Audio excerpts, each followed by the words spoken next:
Hello everyone, Pedro with you, and in this video I'm going to show you how to limit iPhone charging to 80%.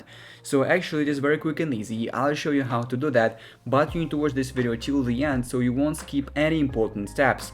So first of all, you need to open the settings on your device and then scroll down a little bit until you will find battery with a little battery icon, so click on it.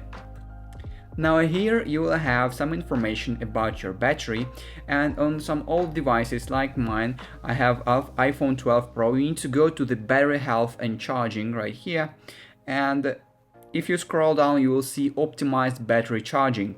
So you need to simply turn this option on and it will limit your charging to 80%. On the newest iPhones, this option is under battery health and charging, so its name is something like charging. You just go and click on it, and you will have here the same option called optimized battery charging. So simply turn it on, and basically that is it. That is how you can limit iPhone charging to 80%. If you found this video useful, leave a like and subscribe to the channel. Thank you.